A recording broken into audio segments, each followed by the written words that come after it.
যদি তোমরা সফল হতে চাও জীবনে, তোমাদেরকে আমি 3টা সাজেশন আজকে দিব। জুড়ে বলো, কয়টা সাজেশন? সাজেশন লাইফে অনেক শুনেছো, অনেক দেখেছো, অনেক বাস্তবায়ন করেছো। আমি যা বলবো এটা অনেক বাস্তবিক হবে, আর হতেও পারে এরকম যে তুমি এর আগে হয়তো এগুলো শোনো নাই, খুবই কম শুনেছো। ক্যারিয়ারে যদি ভালো কিছু করতে চাও, 1 নাম্বার কথা মাথায় রাখবা, জীবনে আবেগ এবং মায়া এই দুইটার কোনো কিছুতে পড়া যাবে না।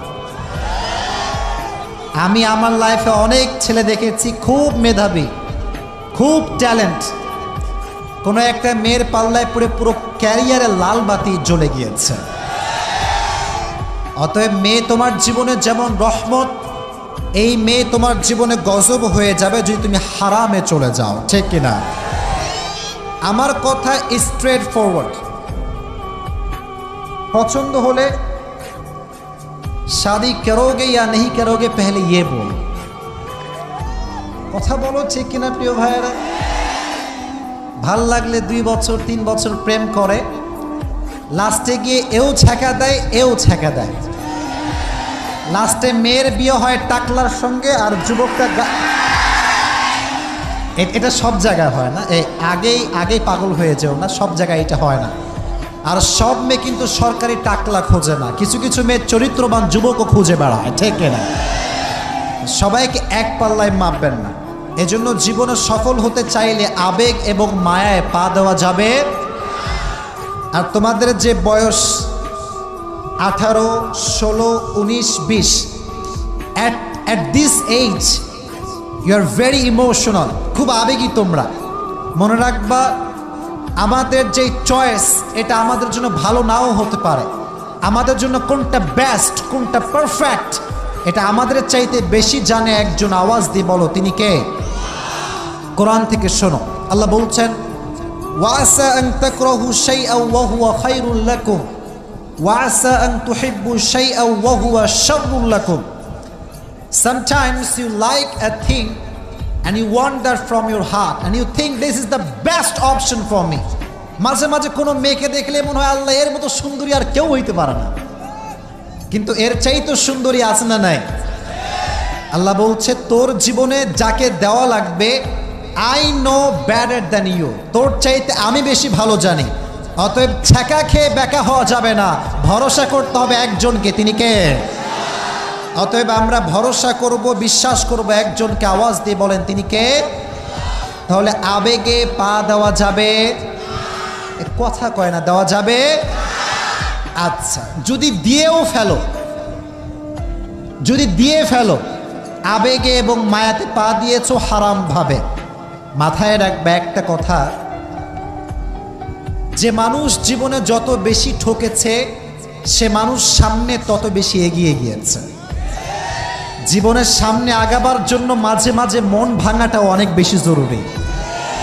যতবার মনটা ভাঙে ততবার বোঝা যায় মানুষ হচ্ছে বড় স্বার্থপর। এজন্য আমি আসিফের ব্যক্তিগত মতামত হচ্ছে, জীবনে উন্নয়ন করবার জন্য মাঝে মাঝে ছ্যাক খাইতে হয়, মাঝে মাঝে ঠকতেও হয়। আর আমি এর আগেও বলেছি, জিন্দগি মে কবি কবি আগে बढ़ने के लिए एक कदम पीछे भी जाना पड़ता है। দেখবা যখন মানুষ দৌড়াতে চায় রেস করার জন্য, দেখবা তার এক পা পেছনে থাকে, ঠিক না? কারণ যত পা পেছনে সে নেবে ততটা সামনে সে আগাবে। অতএব আজ থেকে আমাদের শিক্ষা হচ্ছে এইটা, ঠকে গেলে ঠেকে যাওয়া যাবে না, এমন একটা সফলতার চূড়ান্ত পর্যায়ে পৌঁছাতে হবে, আজ যে তোমাকে ঠেকাচ্ছে আগামী দিনে সে তোমাকে স্যালুট করতে বাধ্য হয়ে যায়, ঠিক না? তাহলে আবেগেও পা দেওয়া যাবে না, মায়াতেও পা দেওয়া যাবে না। রাজি আছো তো ইনশাআল্লাহ? একটু কন্ট্রোল করো। সেম কালারে আরো সুন্দর জিনিস অপেক্ষা করছে। কথার সাইজ বোঝা যায়? কালার সেম কিন্তু কোয়ালিটি ভালো। এটা দামে কম, মানে ভালো, কাকুলি ফার্নিচার নয়। একটু আবেগ নিয়ন্ত্রণ করো, ভবিষ্যৎ সুন্দর করে দিবে কে? তাহলে 1 নাম্বার, আবেগে পা দেওয়া যাবে না, মায়াতেও পা দেওয়া যাবে, 1 নাম্বার। 2 নাম্বারে সবার জন্য, আব্বাদের জন্য, মায়েদের জন্য, যুবকদের জন্য, মেয়েদের জন্য, সবার জন্য। নিজের স্বপ্ন নিজে দেখবা, তুমি কি হবা তুমি ডিসাইড করবা। তোমার কি এক্সপিরিয়েন্স, তোমার কি হ্যাবি, তোমার কি হবি, তোমার কি স্বপ্ন, তোমার কি ড্রিম, এটা এলাকার চাচা নয়, তোমাকে জাস্টিফাই করতে হবে। দেখবেন আজকাল আমরা যখন কোনো স্বপ্ন দেখি যে আমি ওইটা হব এইটা হব, এলাকার কিছু খালা আছে, কিরে তোর ছেলের কি খবর রে, আমার ছেলের তো চাকরি হয়ে গেল, এইটা হয়ে গেল, প্রমোশন হয়ে গেল, ঘোড়ার আন্ডা। তোমার ছেলের প্রমোশন হয়েছে, মাথায় রেখো আমার যখন প্রমোশন হবে ওটা বাংলাদেশ কাঁপতে থাকবে, ঠিক কিনা বল? কারো কথায় কান দিবা না, নিজের স্বপ্নে নিজে ফোকাস করবা। আর হ্যাঁ, সমাজের মানুষ তোমাকে ভাঙবে, তোমাকে খোটা দিবে, এর দ্বারা কিছু হবে না রে, এ জীবনে কিছু করতে পারবে না। মাথায় রাখবা আমি কি হব, it's just a matter of time, it's just a matter of time. এটা তুমি নয়, এটা আমার ভবিষ্যতের সময় বলে দিবে, ঠিক কিনা? অতএব নিজের স্বপ্ন নিজে দেখব। এটা বলছি এই জন্য, আমাকে অনেক মায়েরা শুনছেন, অনেক স্যাররা শুনছেন। দেখেন অনেক সময় অনেক ছেলের স্বপ্ন হয় আমি ডাক্তার হব, কিন্তু আব্বা কয় না তোর ইঞ্জিনিয়ারই হইতে হবে। আছে না নাই? আপনার ছেলে কি হবে এটা আপনার ছেলে বুঝবে। যদি আপনি ফোর্স করেন, দিন শেষে আপনি আমও হারাবেন, ছালাও হারাবেন। এই জন্য নিজের স্বপ্ন নিজে দেখবো না অন্য কেউ দেখবে? অন্য কেউ দেখবে না নিজে দেখব? আল্লাহ বোঝার তৌফিক দান করুন, সকলেই পড়া আমিন। 2 নাম্বার কথা। 3 নাম্বার কথা, এটা সর্বশেষ কথা, এরপর আমরা কোরআন থেকে তাফসীর শুনব। সেটি হচ্ছে এই দেখো, তথা কথিত সমাজকে ফলো করবা না। এদিকে তাকাও, খালি মোবাইল, খালি মোবাইল, এদিকে তাকাও, এই যে এরা খুব ভালো, এই 2-1 বাদ দে, মোবাইল নামাও। আমার কথা, আচ্ছা আচ্ছা ঠিক আছে, আমার কথা শোনো। দেখো যারাই তথা কথিত সমাজকে ফলো করেছে তারা জীবনে কিছু করতে পারে নাই। আমি তোমাকে একটা জিনিস বোঝাই, একটা ছেলে, এই আওয়াজ হবে না, একটা ছেলে যে মাস্টার্স কমপ্লিট করেছে, যে গ্রাজুয়েশন কমপ্লিট করেছে, তার তো ইংলিশে অনর্গল কথা বলার কথা, ঠিক না? তো দেখবেন যারা বিসিএস ক্যাডার অনেক আছে, আমি নিজে পড়িয়েছি, ইংলিশ শব্দ বোমা মারলেও বের হয় না। এটা আমি ক্রিটিসাইজ করছি না, এর কারণ হচ্ছে কি জানেন, আমাদের স্কুলগুলোতে কলেজগুলোতে গ্রামারকে যে পরিমাণ ফোর্স করে পড়ানো হয়, স্পিকিংকে সেই পরিমাণ গুরুত্ব দেওয়া হয় না। এজন্য একটা ছেলে গ্রামার পড়তে পড়তে তার জীবন যৌবন শেষ, কিন্তু একটা ইংলিশ শব্দ বা বাক্য দাঁড়িয়ে বলতে পারে না, ঠিক কিনা প্রিয় ভাইরা বলো? তথাকথিত সমাজ ফলো করলে চলবে না, নিজেকে বুঝতে হবে যে আমার ফল্ট কোথায়, ত্রুটি কোথায়।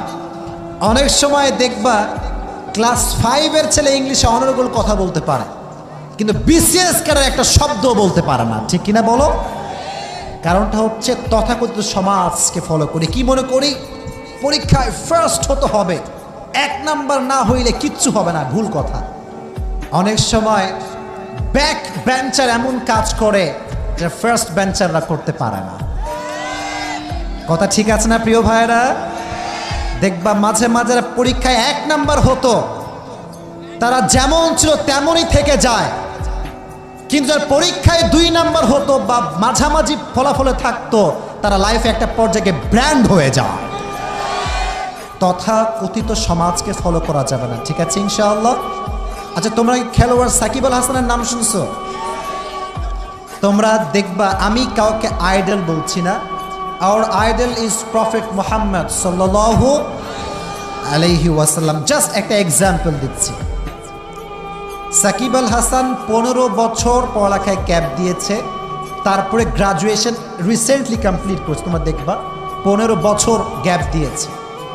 তো সে যখন পড়াশোনা বাদ দিয়ে ক্রিকেটিং শুরু করে, তার স্যার, তার ম্যাডাম, তার বাপ, তার মা, তার এলাকা, তার সমাজ সবাই তাকে বলতো, কি রে পড়ালেখা বাদ দিয়ে ক্রিকেটার হচ্ছে কি, পাগল না কি রে, is he mad or mentally sick, সমস্যা কোথায়? আজকে যারা তাকে বলতো যে কেন ক্রিকেটার হচ্ছে, আজ তারাও তাকে স্যালুট করতে শুরু করে দিয়েছে। Graduation is not everything. অবশ্যই তুমি মাস্টার্স কমপ্লিট করবা, অবশ্যই তুমি গ্রাজুয়েশন কমপ্লিট করবা, বাট তুমি যেইটা হতে চাও ওইটা আগে হবা, পুরো সমাজ তোমাকে স্যালিউট করতে বাধ্য হয়ে যাবে।